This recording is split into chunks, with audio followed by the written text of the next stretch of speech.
bienvenue dans votre émission Santé et Assainissement. Santé et Assainissement pour vous garder en bonne santé et garder également notre environnement en bonne santé aussi. Toujours dans le cadre de cette émission, aujourd'hui nous recevons pour vous le docteur Moulumba. Avec le docteur Moulumba, nous allons parler de la rhumatologie. Rhumatologie, c'est quoi? On entend parler et il y a beaucoup de confusion dans la chose. Sans plus tarder, nous allons l'aborder. Bonjour docteur. Bonjour madame. Docteur, est-ce que vous pouvez donner une brève présentation de vous-même? Bon, je suis le docteur Christophe Moulumba.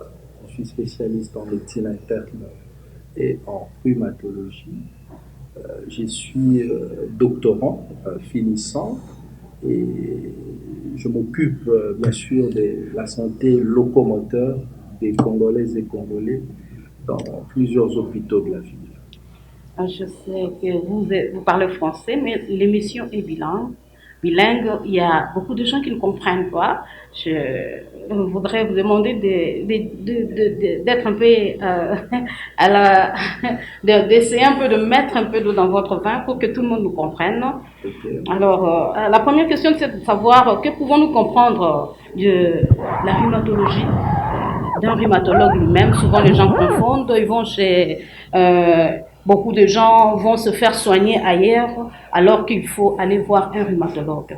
Qu'est-ce que vous pouvez nous dire un peu là-dessus? En fait, la rhumatologie, c'est une branche de la médecine interne qui s'occupe des maladies de l'appareil locomoteur, c'est-à-dire les maladies qui vont intéresser les articulations, les os, les muscles, les tendons et parfois les organes internes, parlons de maladies systémiques.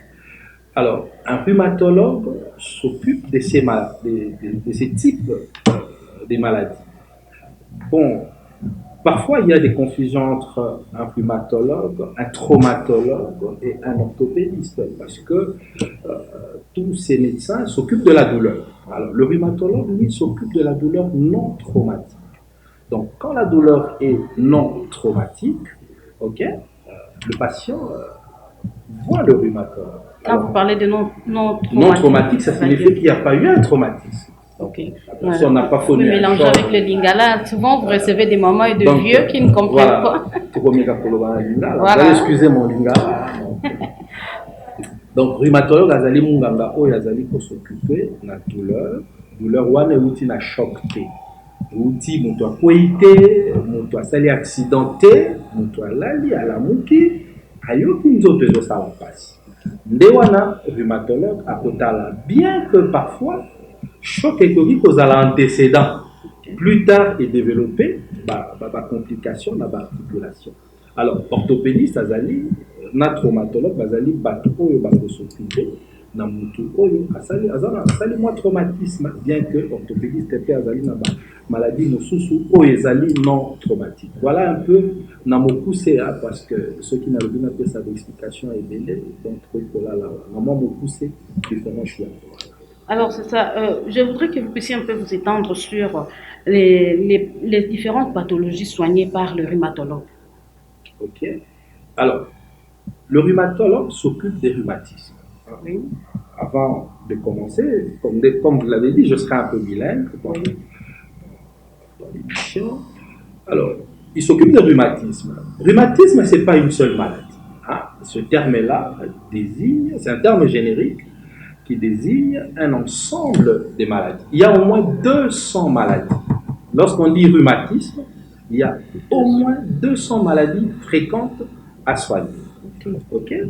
Alors, ces maladies, nous les regroupons. Nous avons les maladies des os, il y a les maladies des articulations, voilà. Les maladies des structures qui entourent les articulations, et puis vous avez les maladies systémiques.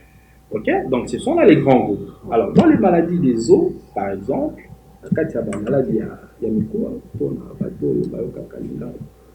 dedans, il y a des maladies qui sont fréquentes. Je peux vous citer quelques maladies fréquentes que nous rencontrons. Il y a par exemple l'ostéoporose. Nous avons l'ostéomalacie, qui sont les deux maladies des os les plus fréquentes. Est-ce que vous pouvez les expliquer en lingala? En tout cas, là, ce serait difficile à comprendre. Ostéoporose ezali, par exemple, motu oyo akomi ezali maladie oyo masse ya mikuwa ezali pour diminuer. Ce n'est pas d'autres mots pour expliquer ça. Ça se comprend. Masse ya mikuwa ezali kokita. Donc ezaneti bozui béton na kati ya béton wana masse ya béton bandi kokita. Donc béton est comme fragile, donc c'est la même chose. Na ostéoporose masse na mikuwa bandi kokita suite ya ba cause tout ça peut-être émission sur maladie parce que les ça l'émission de manière générale. Voilà. OK. Donc et ça dit que mutu azan ostéoporose d'abord c'est une maladie des akanaba signité donc dépistage yango par rapport à un facteur de risque et puis il risque dans nos ali net ba fracture donc mutu akwei kaka muki a glissé et puis abukani mingi eza ba maman na biso voilà na après la ménopause mingi na ménopause nde ezali maladie ya ba maman et puis ezali phénomène moko ya santé publique. Deuxième maladie ezali tobengi osteomalacie ezali maladie carentielle mutu aza na vitamine D. OK.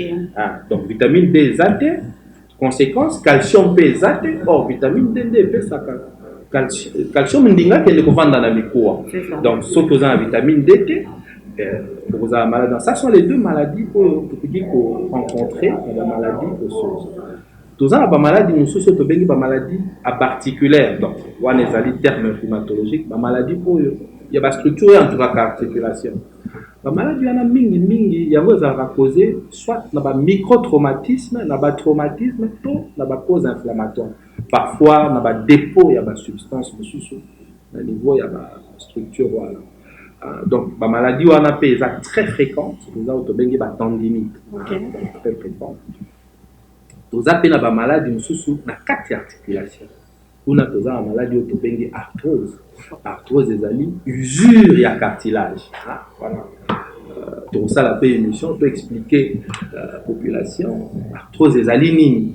Donc, la 4 maladie articulation, nous avons la maladie par exemple. La maladie inflammatoire, il faut toucher l'articulation, maladie très fréquente. Il aussi étudié dans Kinshasa, prévalence nango près de 1%. Donc, les maladies de polyarthrite rhumatoïde. Donc, ça, la maladie et touche à squelette axial. Donc, on a des termes pour les étudiants. Les colonnes, les bassin, mingi. Chez les dames surtout. Des mingi. On peut le retrouver chez les dames, mais il y a une prédominance. C'est une maladie qui est plus masculine. Autre bengi ba spondyloarthropathie. Bon, terme mususu na lingala exact. Donc bah pour comprendre déjà. Terme mususu na lingala exact. C'est ça la maladie en français. OK? Et puis dans la maladie mususu articulée autre bengi goutte. Voilà goutte ba tuba yebi donc to robet taper les solo un jour, il y a goutte, ba comment passer la prévention la goutte. OK? Et puis tous on a rhumatisme infectieux. Donc infection ça l'infection mais infection qui colonise l'articulation. Donc il y a aussi ces genres de maladies qui sont des rhumatismes comme ça. Et enfin tous on a rhumatisme où ils ont un automobile. Donc la complication organes et belés atteint à la fois. Donc, voilà, c'est ce que nous appelons des maladies systémiques. Voilà. Si je vais retourner en arrière, vous avez parlé ici de manque de calcium, vitamine D. Très souvent chez les personnes âgées, nous remarquons ça. Est-ce que c'est manque d'une bonne alimentation ou c'est dû à quoi? Donc, le manque de calcium, en général, il y a plusieurs causes. Mais calcium, tu es et nous avons alimentation. Essentiellement, produits laitiers. On a la calcium. Alors, ce qui est moutou, azali kolia miliquité, to babiloko outi na miliquité, à la longue, moutouana a produit qu'on développer manque de calcium et d'ailleurs, les alliés très fréquents, on en voit de plus en plus na malade na biso. Et nous sous les alliés, absence de vitamine D.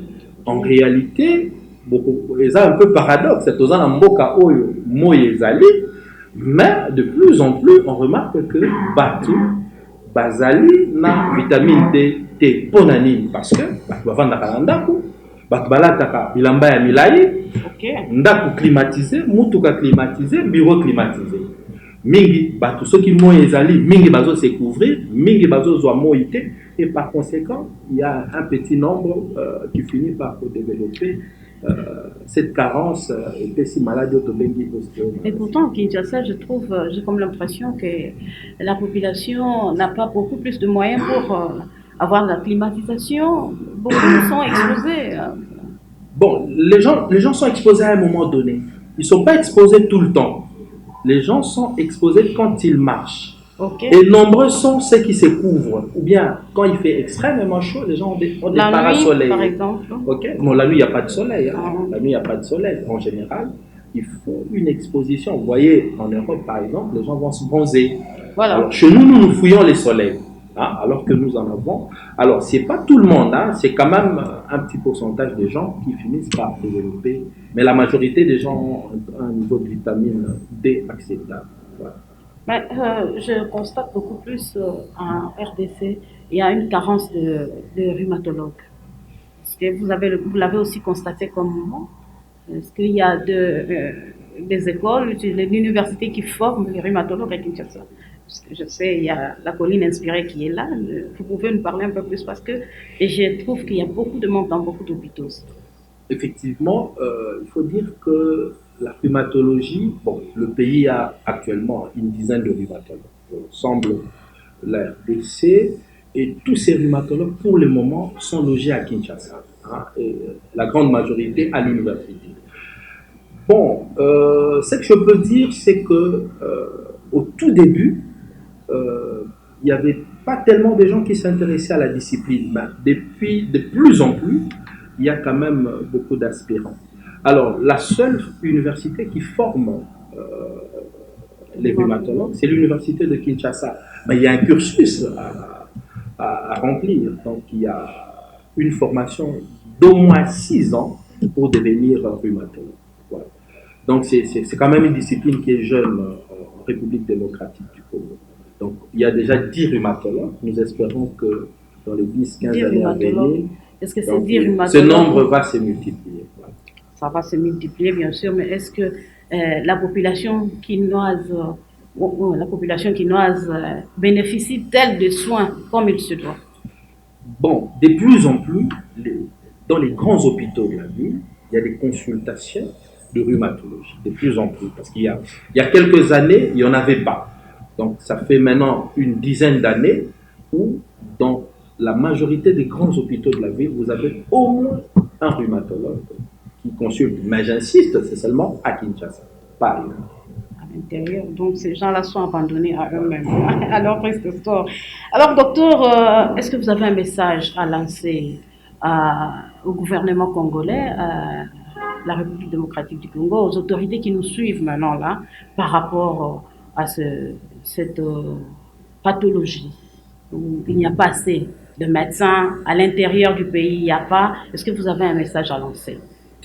Bon, vous savez, pour former un rhumatologue, c'est pas l'État, c'est d'abord les individus. Donc, la première des choses, c'est que j'ai aux jeunes médecins, aux médecins, ceux qui travaillent en médecine générale, la rhumatologie est une discipline qui est très prometteuse, hein.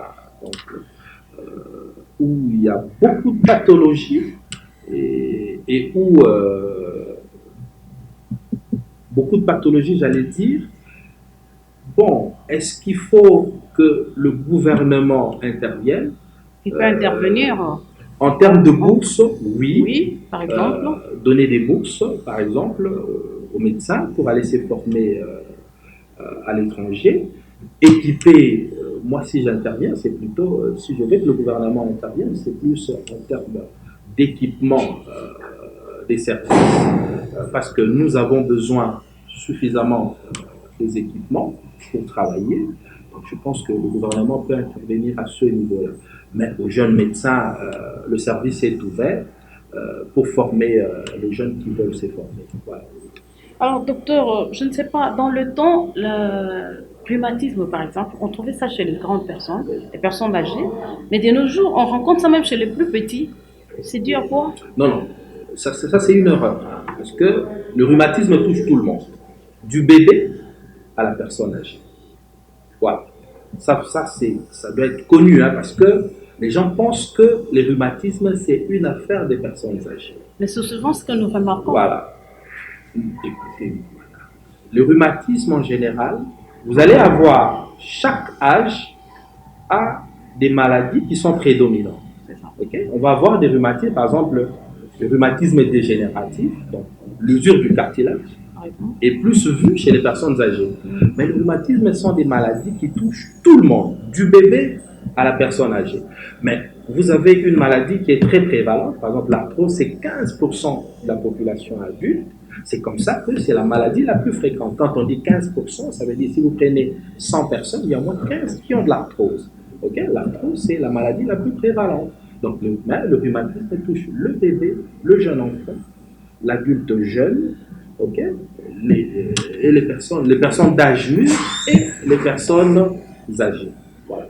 Mais est-ce que les symptômes chez les bébés sont les mêmes chez les grandes personnes? Pas du tout. La maladie, le tout petit développe, il y a des rhumatismes particuliers chez le tout petit qu'on ne rencontre pas chez les personnes âgées. Le tout petit, par exemple, va faire ce que nous appelons des arthrites idiopathiques. Okay? Des maladies. Bon, vous avez un enfant qui va commencer à développer des gonflements, qui ne dort pas la nuit, okay? Un tableau qui traîne, par exemple.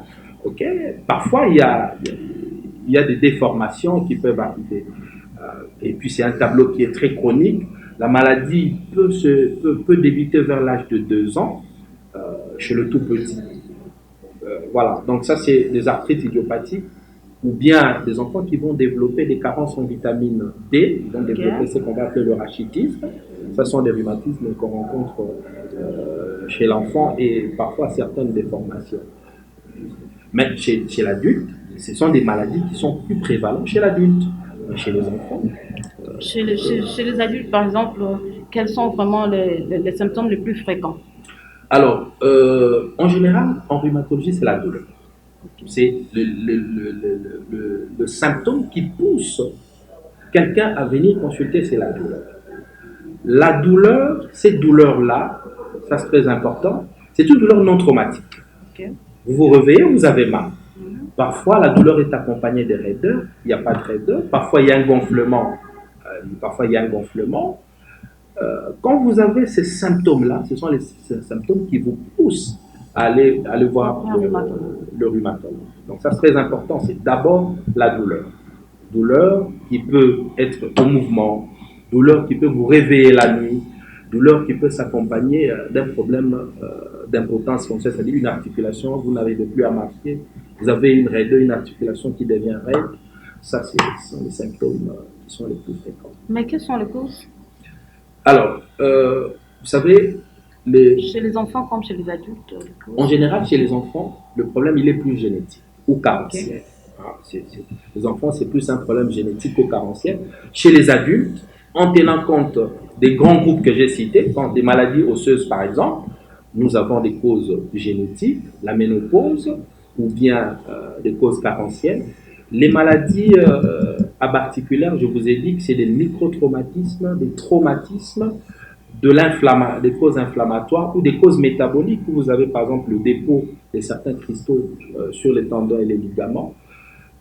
Les maladies articulaires, là, il y a l'usure du cartilage. Là, les causes sont nombreuses. Et généralement, parmi les causes, il y a l'obésité, par exemple, qui peut... le surpoids, parce que c'est un facteur d'arthrose. Okay. Vous avez la génétique, vous avez des causes comme l'excès d'acide urique. Les gens qui qui aiment manger de viande, un excès de viande et d'alcool peut générer un excès d'acide urique. Est-ce qu'à Kinshasa, on fait aussi des excès de viande? Bon, il y a, par exemple, quand vous êtes à Goma, peut-être pas Kinshasa, mais voilà. Les Gomatraciens, par exemple, ont un excès de viande. Et la majorité de mes patients goûteux, je ne dis pas que c'est ça, mais viennent des Goma, par exemple. Okay. Donc, vous avez par exemple ça. Donc, dans les maladies articulaires, faut faire un peu bref. Et puis, vous avez dans les maladies systémiques, c'est plus la génétique, mais il y a la part de l'environnement, des infections des dents. Voilà vraiment de manière ramassée. Donc, il n'y a pas une cause nette, mais Alors, docteur, est-ce qu'on peut parler d'une manière succincte sur la prise en charge des rhumatologues? Voilà. Le traitement. Prise en charge en rhumatologie. Okay. La prise en charge, le traitement de rhumatisme. D'abord, le traitement de rhumatisme dépend du type de rhumatisme que nous devons soigner, mais de manière globale. D'abord, il y a l'individu. Avant même le médicament, il y a l'individu. L'individu, c'est quoi? C'est l'hygiène. Okay. L'hygiène de dos, par exemple, pour ceux qui ont des mal de dos. Alors, ce que nous appelons des mesures d'hygiène et de diète. Comment on peut soigner aux gens de ne pas augmenter le poids, par exemple, et contrôler leur poids. Nous demandons aux gens d'avoir une alimentation équilibrée.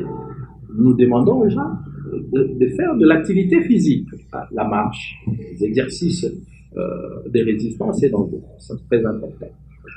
D'abord ça. Ensuite, nous avons des médicaments que nous allons donner, j'insiste, en tenant compte du type de rhumatisme. De manière globale, nous recourons à des contrôles. Il y a plusieurs types de rhumatisme aussi, je pense. Oui, il y en a plusieurs. Donc, de manière globale, nous recourons aux analgésiques, aux anti-inflammatoires. Okay? Donc, c'est pour lutter contre la douleur.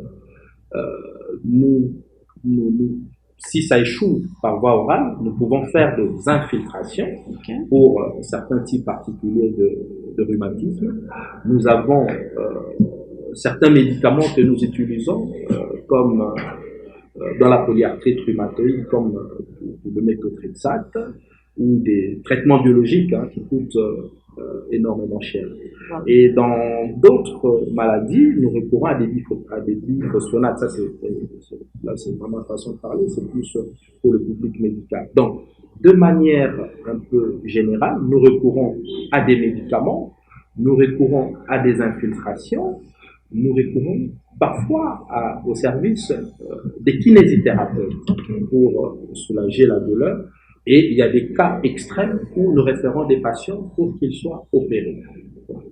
Mais que dites-vous de ceux qui se soignent seuls à la maison?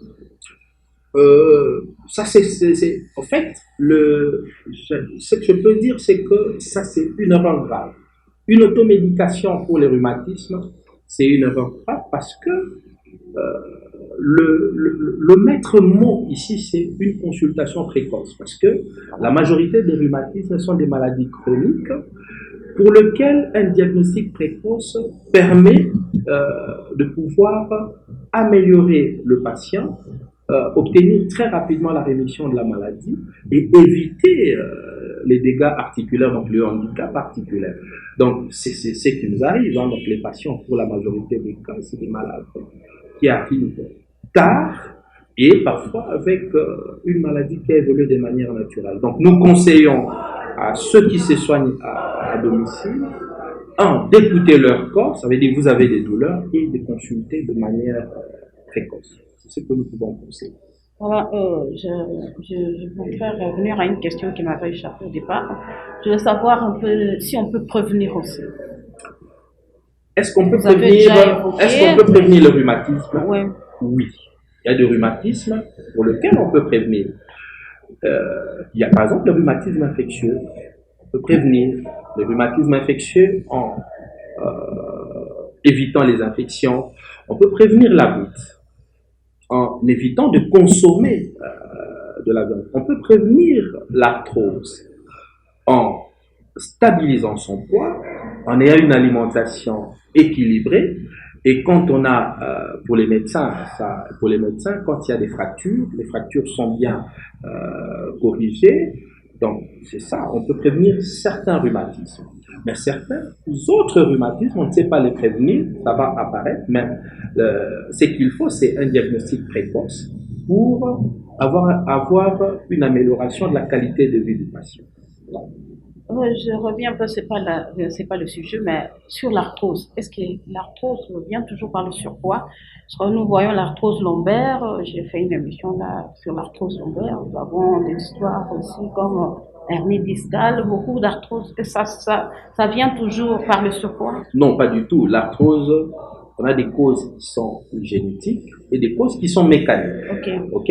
Génétique, c'est, vous avez déjà un cartilage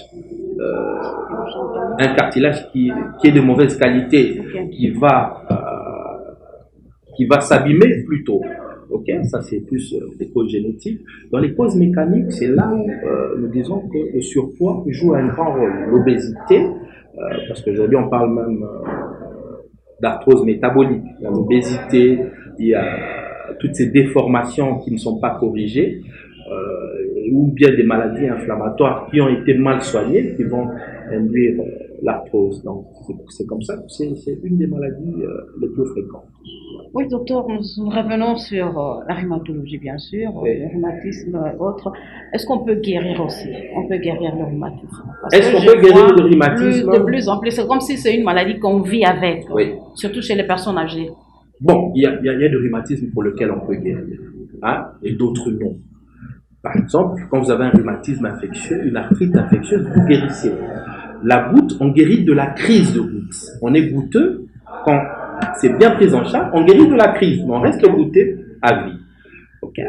Mais d'autres rhumatismes, les patients ne sont pas guéris, mais le diagnostic précoce fait que, avec tout l'arsenal thérapeutique que nous avons, nous mettons les patients en rémission et nous améliorons la qualité de vie et l'espérance de vie.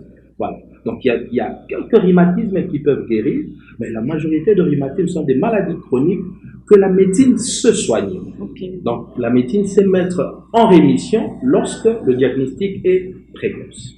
Alors, docteur, je crois que nous tendons pratiquement vers la fin de cette émission. Je ne sais pas si vous avez quelque chose que vous avez omis, que vous avez voulu faire couler ici, mais que vous n'avez pas parlé. Est-ce que vous pouvez... Bon, c'est peut-être un message à nos téléspectateurs. Ça, c'est très important parce que nous constatons que les patients qui viennent consulter un rhumatologue viennent. Ça, c'est... Et quand ils viennent, ils veulent un résultat. Et parfois, pour la plupart, c'est des patients qui n'ont pas de moyens. Qui n'ont pas de moyens.